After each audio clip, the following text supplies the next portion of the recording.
Hello, welcome to Interviewing Indies episode 2, where we interview indie developers. I'm the host, Burr, and today we're joined by Dapper Dog Digital developers, John and Ivan. Thank you guys for coming on to the show. It's good to have you.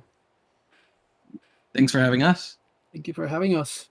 And before we just jump right into your recently released game, Biogun, we can look at a little bit of history, and I was able to find a little bit of history on you, John, not so much on Ivan, but before Dapper Dog Digital, I'm sure you get this a lot, you had a successful Kickstarter back in like 2014 on a project called Revan, which based off what I read, that was an experience. And I'll just ask, was that like a singular two-man project? And would you want to elaborate on what happened since you lived it?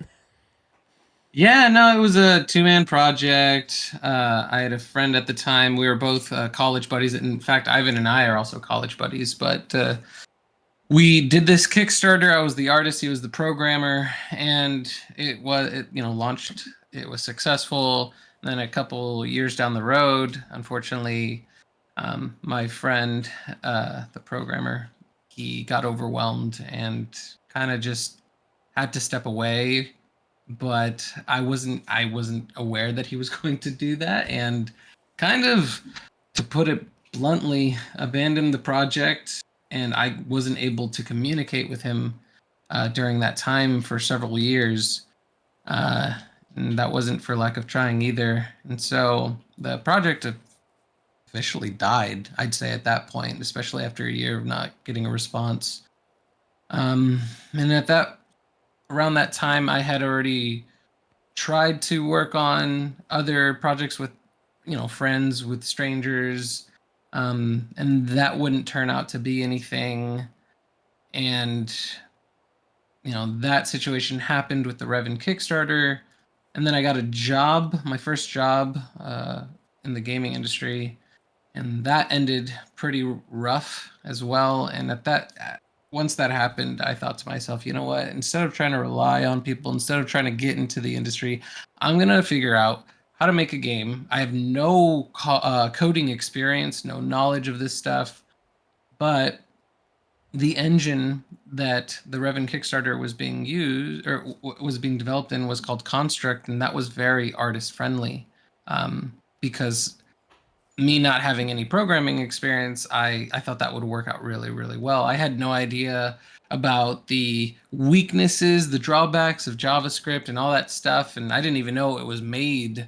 The underbelly of the engine was made in JavaScript and HTML5, and so we went through and I started working on Biogun. My wife actually suggested that I picked it back up because I made like a little test trial in 2016, a little arcade version, just so I could get my feet wet. It was like late 2016.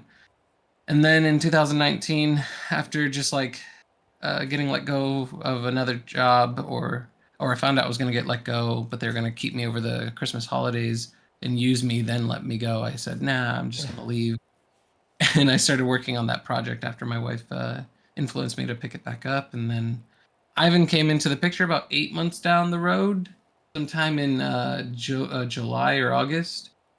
And yeah, we've just been kind of snowballing since in terms of the development of the game. And yeah. Well, it's been a long road, that's for sure. Ivan, I guess I can ask you, before you jumped onto Biogun, what other projects were you working on, if any, or any experience that you had? Well, yeah, as far as like programming and game development, I didn't really have much experience. I do kind of like did kind of like dabble a lot of like in a lot of different things, kind of like try to use my skills in useful ways.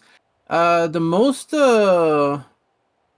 probably the my highest profile project, it's probably one of the shortest one too. I did get to work on a Sonic game, which is a thing that I obviously get to bring up all the time, even though it lasted like 3 months only. But other than that, the industry kind of went on the down. There was some personal reasons why I had to step away, and it became really hard to justify the gap, in my resume. The other thing that I kept doing was I don't know if you ever seen projection mapping, which is basically the thing that happens all the time in Disney World. I started doing that for like wedding cakes and stuff, and that was basically kind of what I was doing. Doing some visual effects and animations and stuff when John kind of like reached out to me to just ask some questions. Like he showed me the game. He was like, what do you think of these? And honestly, it looked really cool. And I just kind of gave pointers and I told him that it was a really good idea. And we just kept talking about it and, calling about it and seeing where it could go. And that's when John invited me to just be a part of it, which I did have to think about it. It wasn't an immediate decision because it did mean that I had to like drop off any everything that I was doing at the moment. But honestly, it was really hard to say no. Ultimately, like 'cause the idea was really cool, and at the end of the day, I do believe that the game that we made is really cool. I 100% agree. It is a very unique game. It's a very aesthetically pleasing game as well. The art is fantastic. So, is it just you two with the Dapper Dog Digital team, or do you have any more people with you working on the game? We're both the full-time devs, but we've had help along the way. We've contracted friends, Natalie and Giacomo, to help us out. Sometimes, like during development, you may not know this, but there's 30 bosses in the game, and Oh so my I was God. kind of I've killed yes, like I was 8. stuck in. Yeah, there's 18 optional bosses that you can technically walk past or skip, or that are hidden. But yeah, I was kind of stuck in boss dev hell, and um, and since I was the programmer and artist, I started falling behind on the environment art, and so we had Giacomo helping catch us up with some environment art. He ended up animating as well some things, including one of the hidden bosses, and then we had Natalie, who she helped animate some enemies for us because I couldn't get to do. It was just too much. The game was too big for just me to try and do Yeah, everything. you would be doing that for, it wouldn't even be out yet. We'd have a few more years to wait until. It was rough, but at the very least, everything was able to come together really, really nice, seeing how everyone's efforts Paid off. paid off. Yeah. Well, I mean, paid off. we can get into that pretty soon. But I do have one little question. This is a more so fun question, but are you aware that there's another development team out there that has a similar name to you, and their name is called Dapper Dog Games, and they make like iOS and Android games, but it doesn't look like they've actually made one. They just have like a website. What do you think about that? Just a fun little thing. Did we actually see them at some point, John? But I think they were something else. Yeah, I don't remember. Like 2 years ago, right? Maybe when we were looking up the trying to establish the LLC and making sure nobody else had it, but yeah, sometimes a lot of people end up buying domains just so they can sit on them and then hope that somebody needs it and then Oh wow, that I don't like that. yeah, but I'm not gonna say that they're doing that. Yeah, But I mean, they're if it's not doing been, it, but Yeah. but if they've been sitting on that name for several years and nothing's there, they've got nothing that I could haven't possibly found be there. anything, but I also don't play mobile games, so maybe I'm not the target audience. I just found that funny when I was looking up That your is true. guys' name. They popped up, and I was like, huh, do these guys also make mobile games for some reason? And then I found that it was two different companies. All right. Well, before we jump into a little bit of the development with Biogun, one of my favorite questions to ask is always about publishers. So I'm gonna ask. You were published by Ravenage Games. They've helped make some great games: Necrobouncer, Mega City Force, Heretic's Fork. How many publishers did you guys pitch to before you found them? I guess Probably Lost 5. count. 5. Probably Oh, 5, 6. Well, something no, like that. we had 5 interviews, John.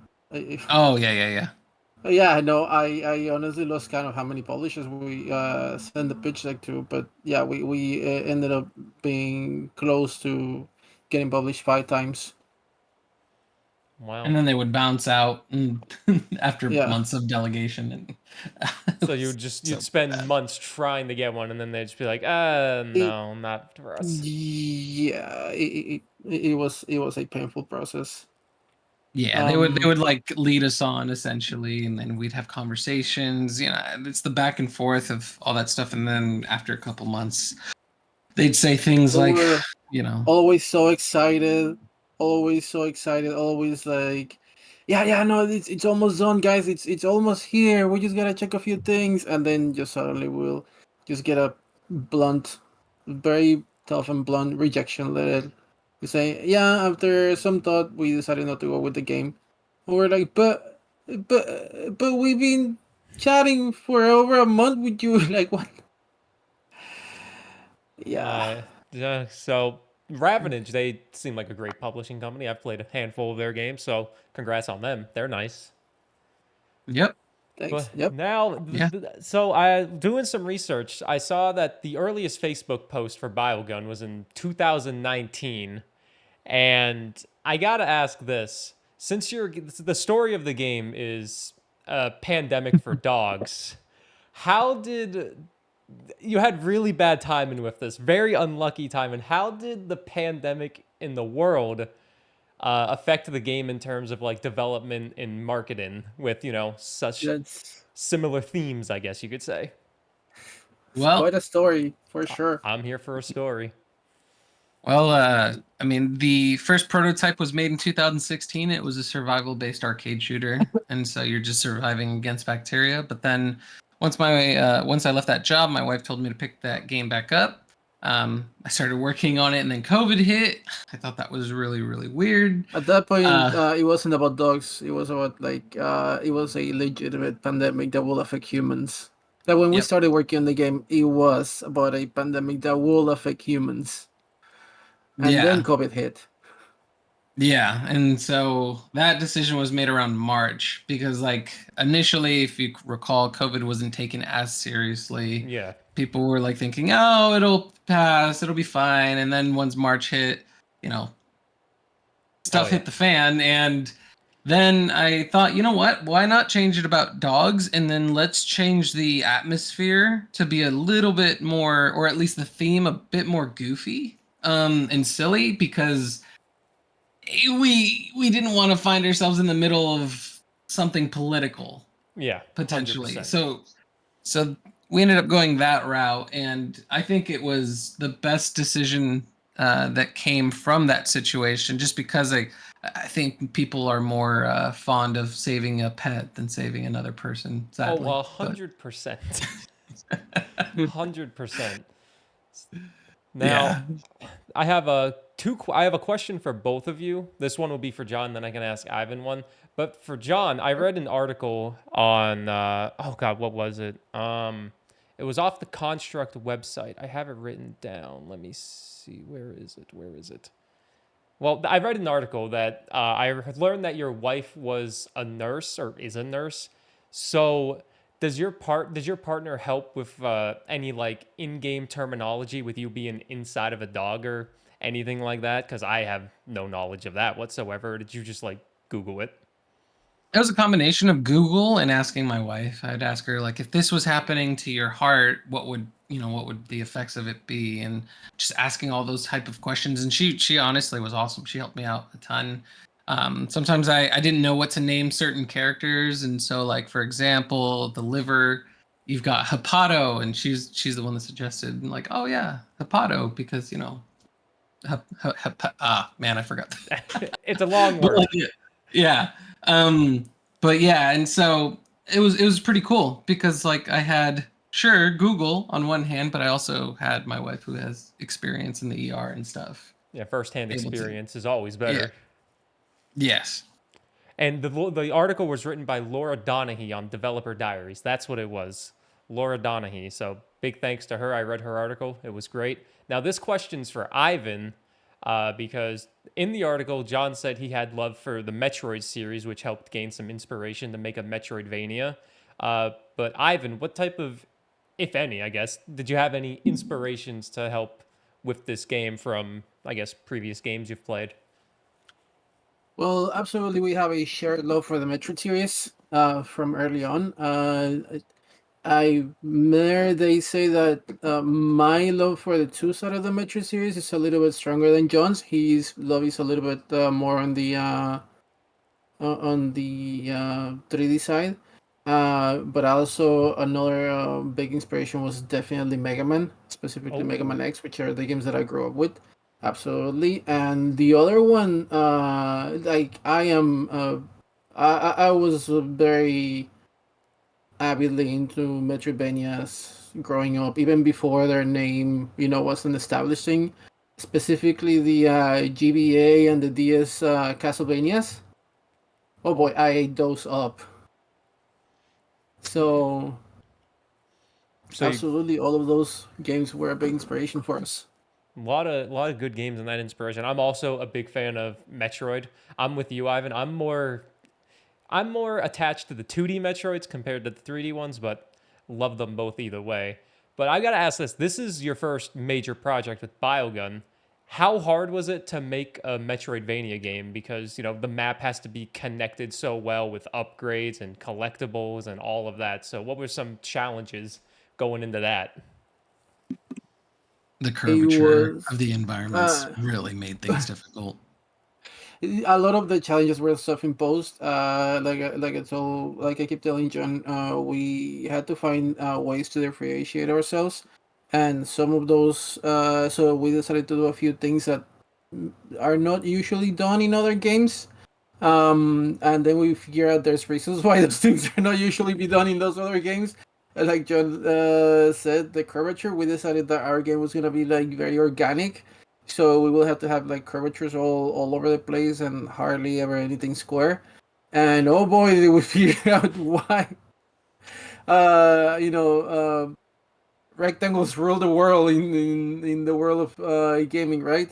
Oh yeah. Um, Other than that, I guess it requires more planning. Maybe that we were thinking one of the very interesting challenges, for instance, was how I don't know if you get in as far as to like get the sniper rifle that goes through walls. Oh yeah. I've gotten Um, I've gotten that one. That's a fun weapon to use. yes, that one ended up destroying so much of the later level design when we created it and implemented it. Uh, because multiple reasons. One of them early on, there were things that will just like fly through the walls and just go directly towards you, and so it became excessively easy to just, oh, I'm not going to actually find a way through this area. I'm just gonna use my sniper rifle and shoot it, and there it comes.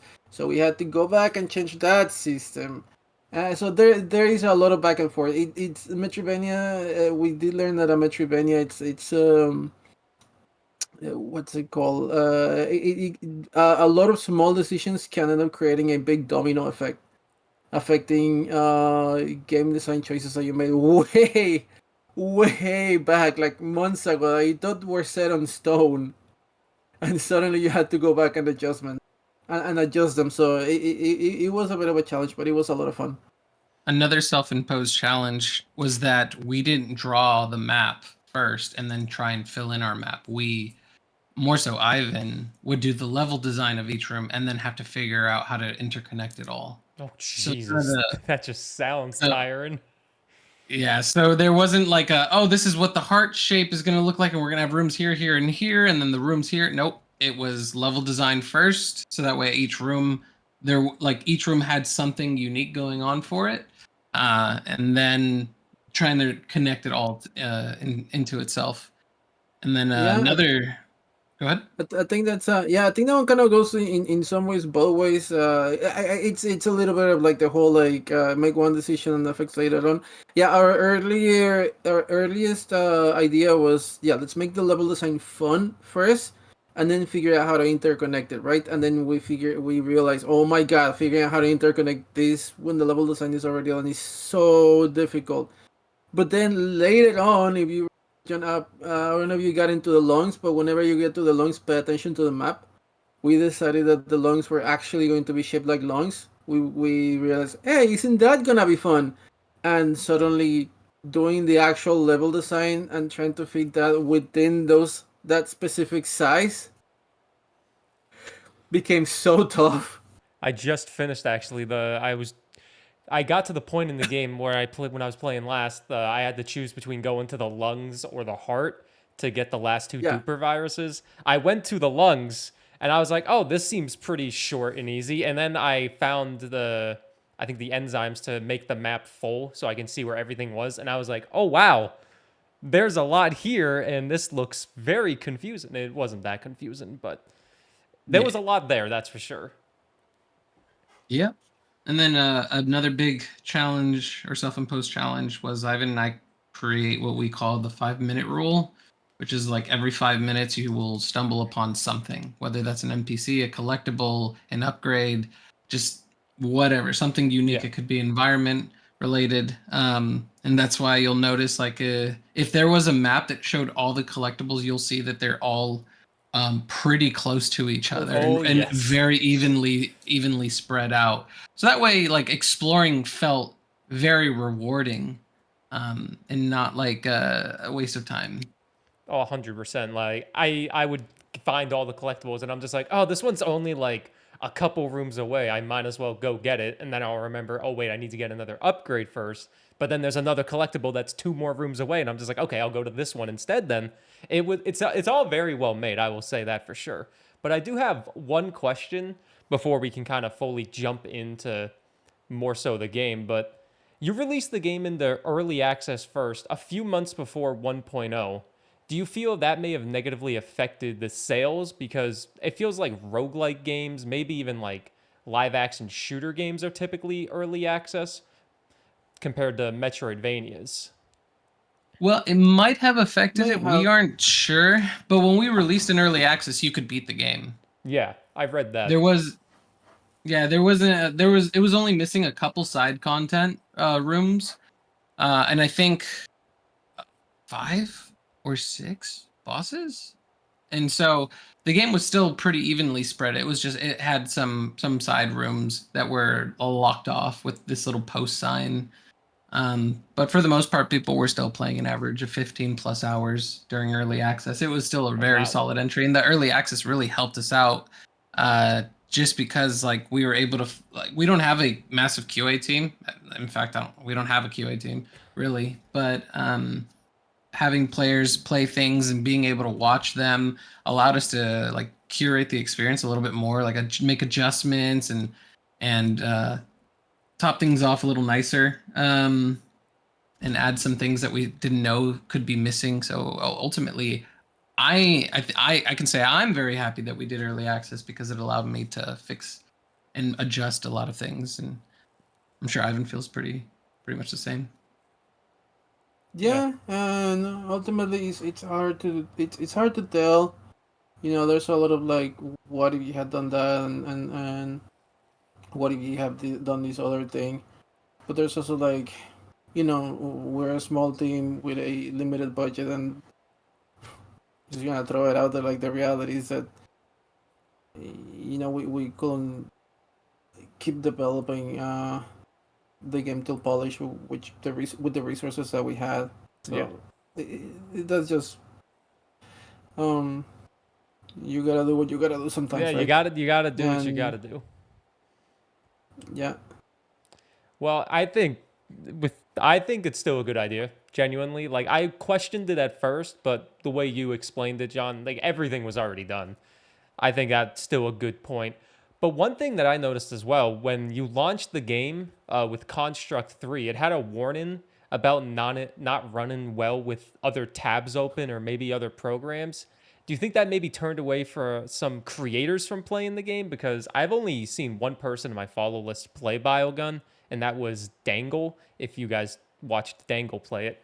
And he said the game was great. And after playing the game myself, it has a few stutter issues here and there, but I think that's more so my PC because it's 5 years old, so the game runs perfectly fine. So, what do you think about that little warning that pops up?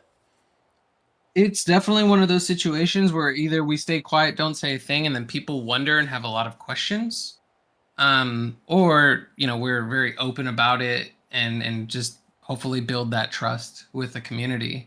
And the truth is, it does run off of. It uses NWJS, which is a headless browser. That is what's running the game. It is a browser-based game, just like any Newgrounds game is. It's kind of wild to. That's put actually it very in. impressive if you think about it. Wow. Yeah, but the drawbacks are that the more tabs you have open, and let's be honest, even as a gamer myself, we're notorious for having a million tabs open. Google Chrome eats it up. Oh yeah, and so. Yep. We felt like it would just be better to be transparent. And then if people had questions like, well, this is weird, I've never experienced this before. Yeah, we weren't aware of it either until just a couple months ago. When we started, more so when we did early access, that's when we discovered a lot of different drawbacks to the engine. And it pains me to say this tremendously because I've put over 10,000 hours in that engine.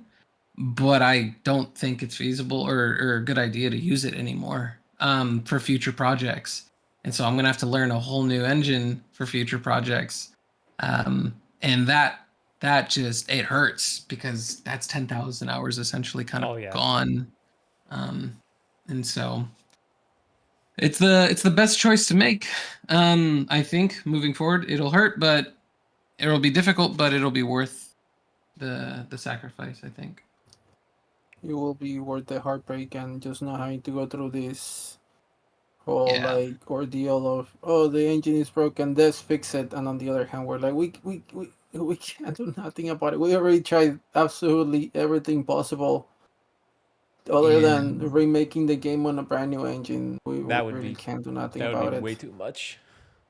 Yeah, that's definitely one of the drawbacks for sure.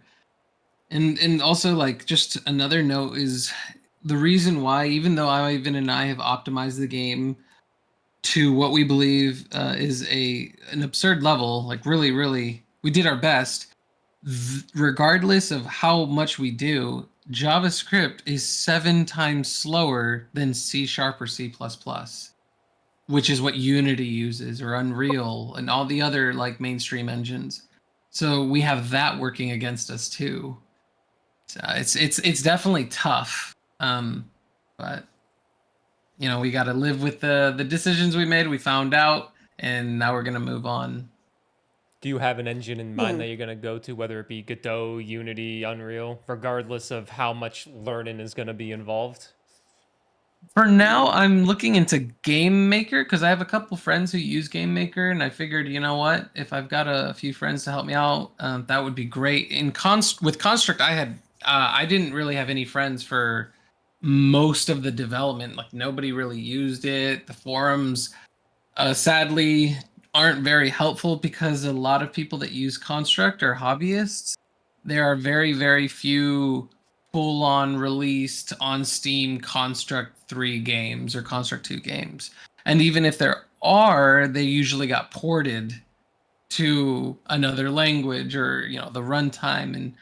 And so it was very difficult. I ended up finding a really good friend to help me out in the last few months the last few months of before release.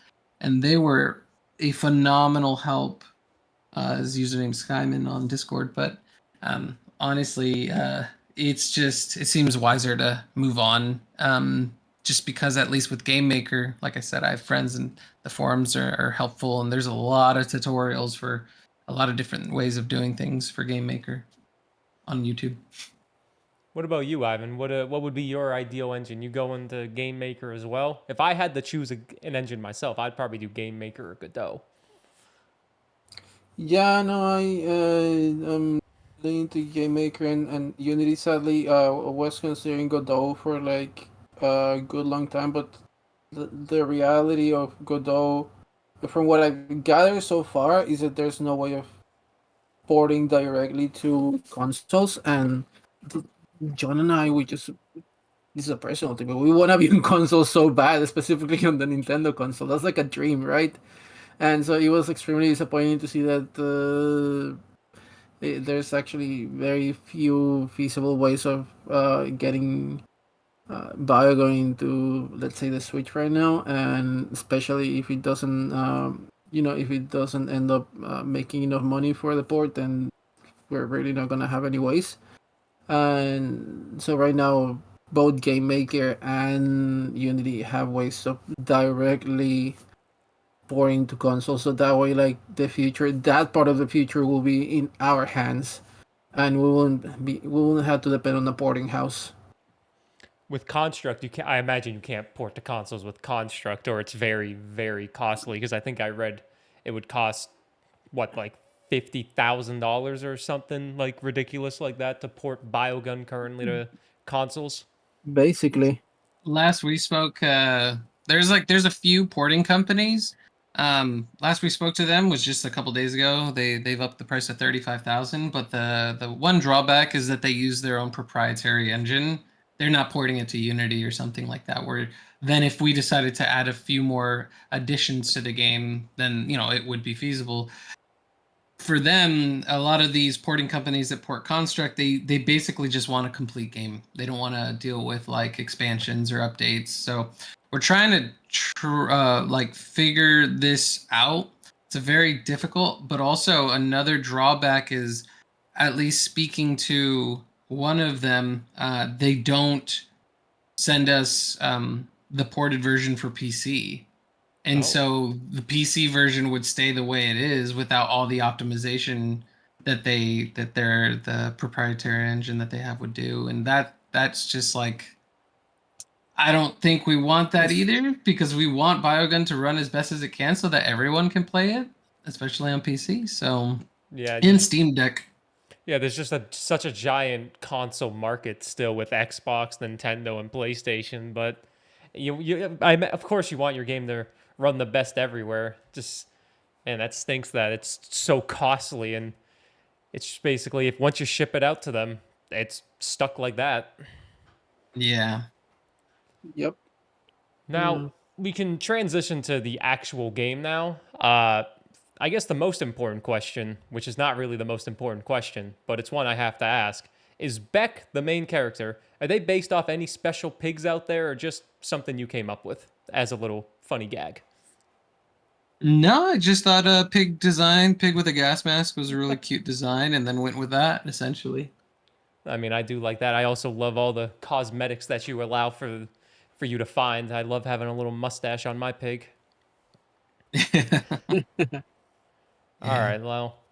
Now, I also saw on Twitter how the sales, Ivan spoke on it a little bit, aren't doing the greatest, which makes me sad, because genuinely, I think it's a really good Metroidvania, especially for a first project, like a first major project. It's incredible. But what do you think could help boost the sales, I guess? Marketing. I think our issue is that not many people know it exists. Or even weirdly enough, we've had several people who have wishlisted the game and they mentioned, "Oh, I didn't see an email," or "I didn't know that it was out," No, it or was out. yeah, that's like, I'll give you some numbers. We've got 55,000 wish lists right now, and our conversion rate for wish lists is only 3%, and normally the average is 15. God, So dang. something's Something is wrong. going wrong.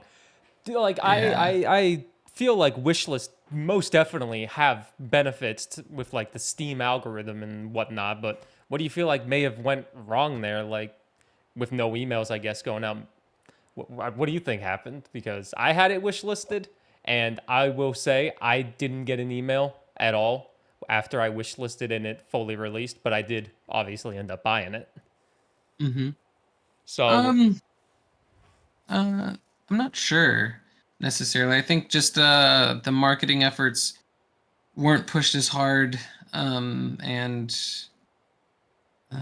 I think the fact that the genre is a bit oversaturated doesn't help. there is a lot of good Yeah, Metroidvanias out there. definitely, that was something that we didn't predict when we barely started developing on Biogun. There were like a few, so we were like, I mean, we can definitely be up there with like the best if we really push the effort. And then as we just kept pushing and pushing and making it better, we were like so sure that we could be up there. But like in it's last 6 months or so, so many Metroidvanias got released, which a lot of Metroidvanias did get released. Back in 2020 and so, but like in the last year or so, We keep looking at the Metroidvanias and we're like, oh man, so many Metroidvanias, and they're good. Like these are really good.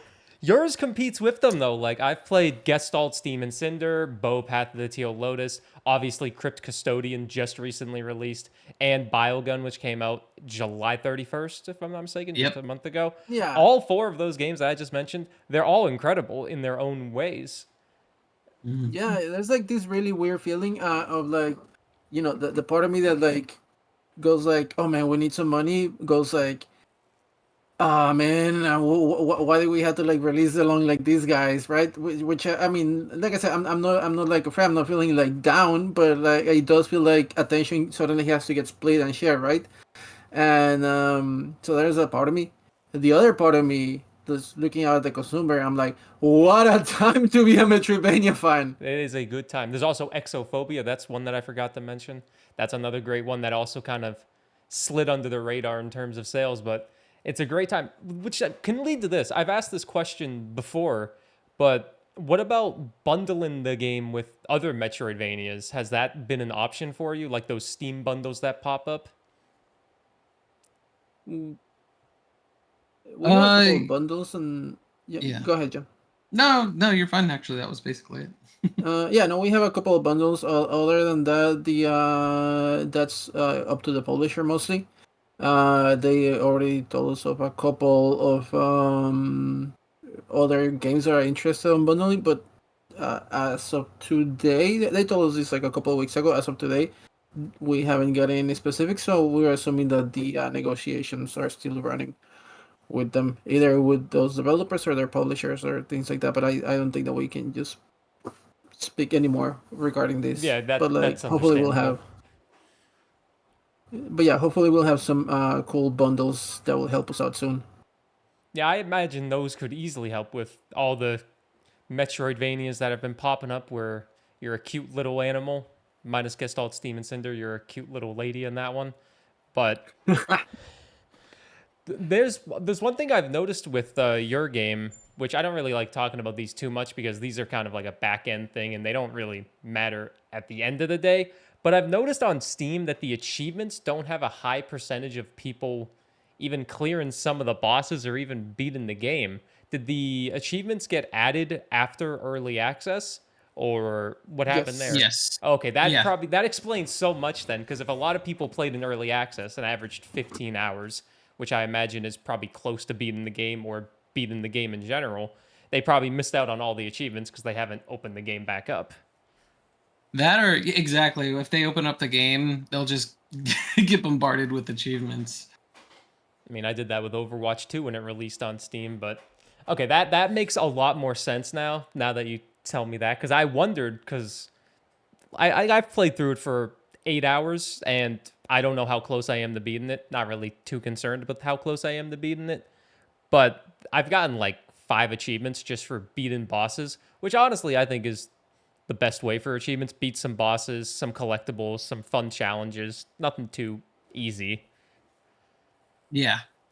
And we wanted to make sure the achievements felt like achievements. Yeah. Instead of just, but it probably would have helped to at least have one achievement after the tutorial, like once you finish the tutorial, just so we could track like how many people actually get past the tutorial.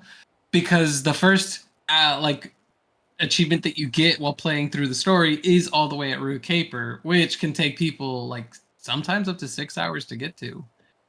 So yeah, we actually had like long discussions about this because we have very different philosophies regarding achievements, John and I. John likes the idea of like being able to track like your progress through the achievements, but I have like the personal philosophy that achievements should only be given when somebody achieves something that few people do achieve. So we end up, not having.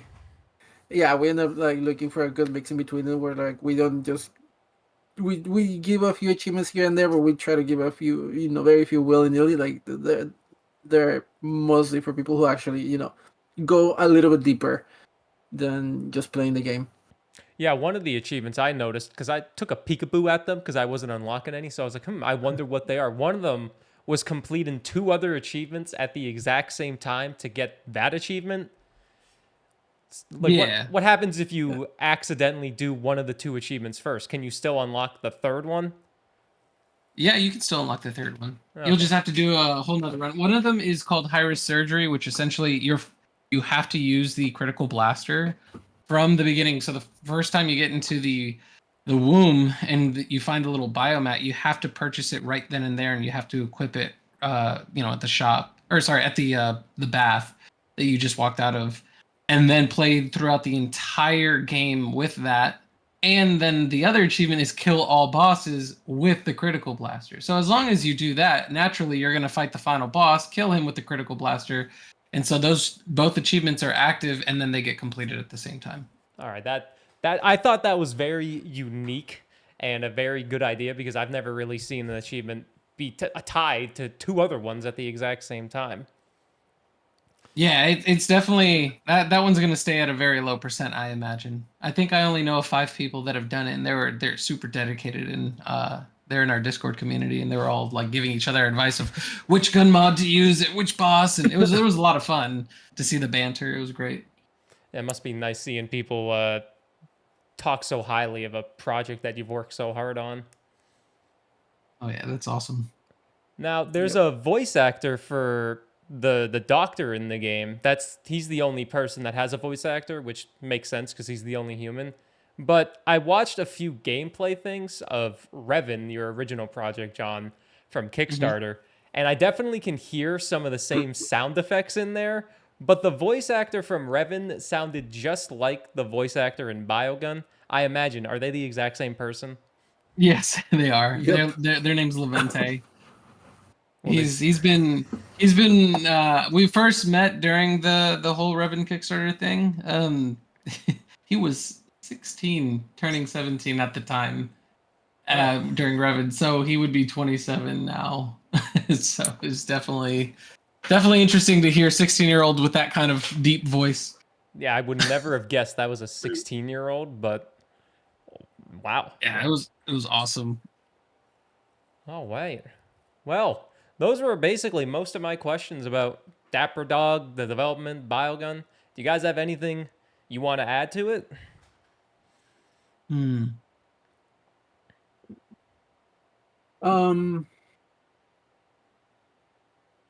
It's an interesting one.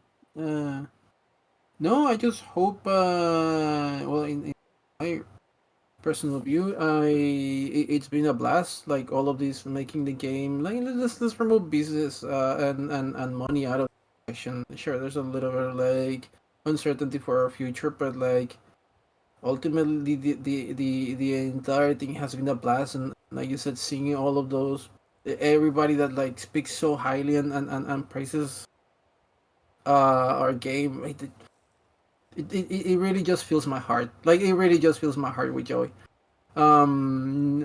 Obviously more people will get to play it, but like I am extremely proud of what we managed to make. I'm extremely happy, and I hopefully just a few more people give it a go, and everybody that plays it and joins the Discord or that interacts somehow. I just hope that you guys have a lot of fun. Yeah, basically what Ivan said. You know, the ultimate goal for any developer is for players to really have a blast and to leave a mark on their hearts. Wow, that sounds so cheesy. But It's true, though. Like it is, yeah, yeah. And me and Ivan really do believe in the quality of the game. You know, sure, it has some hitches because of the engine we use, but ultimately, I'm pretty confident that people can see the passion behind it, and especially if they do just a little digging and research about us. I mean, they'll see that it was a 2-man team, full time working on it, and that we basically used this weird engine and we fought against all the odds, and we ultimately released a product that that we believe is quality. Oh, 100%. It is. I think it is probably one of the most underrated Metroidvanias, maybe one of the most underrated indie games that I've played this year, and I've played a lot of indie games. The fact that it was made in Construct 3 which I've never even heard of until I played Biogun, and then you tell me it's basically a web browser. That blows my mind with how optimized it is. Like you said, a few hitches, but every game has a few hitches. Definitely been interesting, and but you know, as much as it's given us so much, we gotta, you know, part ways and try and figure out a different engine for sure. Yeah, it's a really sad feeling because when you're starting like you know, all high and hopeful on all these things, you start having thoughts. Hey, nobody knows about Construct, so maybe because of us, hey, we'll know, right? And so like hopefully it's like, hey, like it is more of like, hey, so this engine has been so far back then good to us. So if we do good, we'll technically be good to them. But no, the sad reality is that at this point, the only way that we can see of moving forward is moving away from Construct, which is not a thing that we like to say, because at the end of the day, it is the engine that we use to make our game. You know, that the one that just we put so much heart into. But it is what we have to do. We have to move on. And that is always very hard, but Biogun's probably the best game that came out of Construct 3. We'll say that biasly because I haven't played any others, most definitely. But for the people listening, people watching, make sure you follow Dapper Dog Digital on Twitter. Well, I think it's just Biogun Game on Twitter. I don't know if your development team has a Twitter account. But no, it's just Biogun Biogun Game. Yeah, it's at Biogun Game. Make sure you guys follow Biogun Game on Twitter. Wish listed on Steam. Buy it on Steam, especially if you're a Metroidvania fan. It's a great game. And big thank you to John and Ivan for joining me on the second episode of Interviewing Indies. Yeah, thanks for having us, and we appreciate you giving us a platform to just kind of talk. Oh no, thank you guys for being here. I love picking the brains of, well, indie developers like you guys. It's fun to hear everyone's experience. So thank you both for joining me. And of course, if you want to listen to episodes early before everybody else, just subscribe to the Patreon. Any final words, John and Ivan? And No, just thank you for having us. It was a pleasure. yeah, and we hope was awesome everybody being here. enjoys the game that gives it a try. Everyone, go buy Biogun. Thanks for listening.